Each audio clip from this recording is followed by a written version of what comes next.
Hello বন্ধুরা, আপনারা সবাই কেমন আছেন? আশা করি সকলে ভালো আছেন। আজকে আমরা মূলত আলু উঠাবো, তাই সকাল সকাল নেমে পড়েছি কয়েকজন মিলে আলু উঠানোর কাজে। প্রথমেই আমি লাঙ্গল দিয়ে আলুর কেলগুলো ভেঙে দিচ্ছিলাম, কারণ আজকে আমরা তেমন লোক নেইনি, নিজেই উঠাবো ভাবছি। নিজেই উঠাবো বললে ভুল হবে আর কি, আমরা যে হাজিরা বা চুক্তি নেই সেগুলো নেইনি আর কি, কারণ গ্রামের মানুষ খাওয়ার জন্য আলু দিলেই আলু উঠায় দেয়। এরকম 2-3 জনকে নিয়েছি, আর সাথে আমার বাবাও ছিল। আমরা যেহেতু এই আলুগুলো বিক্রি করার উদ্দেশ্যে লাগাইনি, বাড়িতে খাওয়ার জন্য লাগিয়েছি, এজন্য 2 জাতের আলু লাগিয়েছি আমরা। একটা হচ্ছে কারের জাতের আলু, আর একটা হচ্ছে দেশি আলু। 2 ধরনের আলু লাগার কারণ হচ্ছে যে বাড়িতে খাওয়ার জন্য ভাজিও লাগে আবার ঘেটিও লাগে, এজন্য আমরা 2 প্রকারের আলুর জাতে লাগিয়েছি আর কি। লাঙ্গল দিয়ে ঘুই টেনে দেওয়ার পর আমি কোদাল দিয়ে ঘুইগুলো চোড়াচ্ছিলাম, কারণ এখানের গাছগুলো কাটা হয়নি, এর ফলে লাঙ্গল টানা যাচ্ছিল না। আর এসব করতে করতে সকাল পেরিয়ে দুপুর হয়ে গেল, এজন্য ভাবলাম যে গরুগুলোকে কিছু খাবার দিয়ে আসি। তাই চলে গেলাম খড়ের পুঞ্জিতে খের খুলে গরুকে দেওয়ার জন্য। আমরা গ্রামে মূলত খড় সংগ্রহ করে রাখি এইভাবে পুঞ্জি করে। এই খড়ের পুঞ্জিটা এমনভাবে তৈরি করা হয় যাতে করে বৃষ্টির পানি এর ভিতরে না ঢুকে এবং খড়গুলো ভালো থাকে। যেহেতু সারা বছর ধরে এগুলো গরুকে খাওয়ানো হবে, এজন্য আর কি এই বুদ্ধি করে রাখা। শহরের বাড়িগুলোতে খড়ের পুঞ্জি খুব একটা দেখা না গেলেও গ্রামের প্রায় প্রত্যেকটি বাড়িতে খড়ের পুঞ্জি দেখা যায়, কারণ গ্রামের প্রত্যেকটি বাড়িতে 2-4টা করে গরু রয়েছে।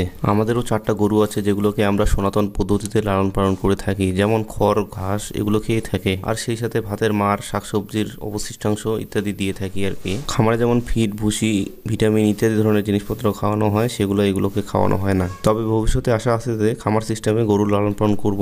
গরু গ্রামের মানুষের প্রতিটি বাড়ির একটি অমূল্য সম্পদ বলতে পারেন, কারণ বিপদে আপদে এই গরু বিক্রি করেই তাল ছাড়া যায়। এরপর ঘুই টানা শেষ হয়ে গেলে আমি একটা মড়াতে বসে আলু বাছাই করা শুরু করে দিয়েছি, কারণ এবার আমাদের আলুতে প্রচুর পরিমাণে দাউদ এবং পোকার আক্রমণ হয়েছে, যার ফলে আলুগুলো নষ্ট হয়ে গিয়েছে। ফলে আমরা ভালো আলুগুলো এক সাইডে বাছাই করতেছি আর নষ্টগুলো আরেক সাইডে রাখতেছি। আর এবারে আমাদের আলুতে দাউদ বা পোকা ধরার প্রধান কারণটা হচ্ছে যে আমরা কাঁচা জৈব সার বা গোবর সারটি ব্যবহার করেছি, এর ফলে পোকার আক্রমণ বেশি হয়ে গিয়েছে। একটা কথা আছে না, খাড়ার উপর মরার ঘা। এবার এমনিতে আলুর দাম নেই, তার উপর যে পরিমাণে দাগ বা আলু নষ্ট হয়েছে, এবার মনে হয় হিসাব করলে আলুর অর্ধেক খরচের টাকা উঠবে না। যাই হোক, কি আর করার, প্রতিটি কাজে লাভ লস আছে, সেটা ভেবে লাভ নেই। আমরা যেহেতু বাড়িতে খাওয়ার জন্য লাগিয়েছি এজন্য খুব একটা কষ্ট হচ্ছে না, কিন্তু যারা বিক্রি করার উদ্দেশ্যে লাগিয়েছে তারা এবার একটা বড় বাস খাবে আর কি। দেখতে পাচ্ছেন আলুগুলো কি পরিমাণে নষ্ট হয়েছে।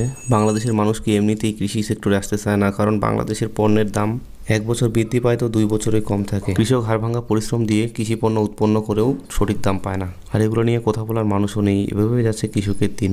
যেমন একটা আপনাদের উদাহরণ দিই, যেমন যে কোনো শাকসবজি কৃষক যদি বিক্রি করে 10 টাকা, বাজারে সেটা বিক্রি হয় 30 টাকা। কৃষক 6 মাস বা 1 বছর খেটে যে পরিমাণে অর্থ আয় করে, তার থেকে 2 দিনে ব্যবসায়ীরা তার দ্বিগুণ লাভ করে। এটাই বাংলাদেশের সিস্টেম বা নিয়ম বলতে পারেন। যাই হোক, এগুলো বলে লাভ নেই। তারপরে আমি আলুতে যে ঘাসগুলো ছিল বা আলুর গাছগুলো ছিল, সেগুলো আমি ঝাড়ু দিয়ে নিচ্ছিলাম গরুকে দেওয়ার জন্য, কারণ এই ঘাসগুলোতে বেশি পরিমাণে ধুলাবালু থাকলে গরুর হজম শক্তিতে সমস্যা হতে পারে বা ফুড পয়জনিং হতে পারে আর কি। এভাবে কাজ করতে করতে বিকাল হয়ে গেল।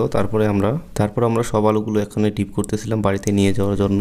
এবারে কিন্তু আমাদের আলুর ফল প্রচুর ধরেছে, কিন্তু আলুগুলো নষ্ট না হলে আরো অনেক পরিমাণে আলু পেতাম। তারপরে এদিকে আমার একটা পিচ্চি ভাইস্তা, সেও নাকি লাঙ্গল টানবে, দেখেন তো কি জ্বালা। এরপর আমি একটু তার সাথে শয়তানি করা শুরু করে দিলাম, তাই সে সেখান থেকে পালিয়ে গেল। দিন প্রায় শেষের দিকে, আর এদিকে আমাদের আলুটাও প্রায় শেষের দিকে। দেখছেন কি আলুগুলো বড় বড় হয়েছে না, কিন্তু লাভ কি, দাম তো নাই। এরপর বাড়িতে গিয়ে গোসল করার পর খাওয়া দাওয়া করলাম। তারপরে ভাবলাম যে আজকে ছাগলগুলোকে সারাদিন কোনো খাবার খেতে দেয়নি, তাই ভাবলাম গাছ থেকে পাতা পাড়িয়ে দিই। আমাদের বাড়ির আশেপাশে প্রচুর পরিমাণে গাছপালা আছে, কিন্তু অলসতার কারণে ছাগলগুলোকে পাতা পাড়িয়ে দেওয়া হয় না ঠিকভাবে। আর এগুলো যেহেতু দেশি ছাগল, তাই সারাদিন বাইরে ঘাস লতা পাতা খেয়ে বেড়ায়, এজন্য খুব একটা বাড়তি খাবারের প্রয়োজন হয় না। তো বন্ধুরা, আজকে এ পর্যন্তই। ভিডিওটি ভালো লাগলে আমাদের ইউটিউব চ্যানেলটি সাবস্ক্রাইব করবেন এবং পেজটি ফলো দিয়ে রাখবেন। ধন্যবাদ সকলকে।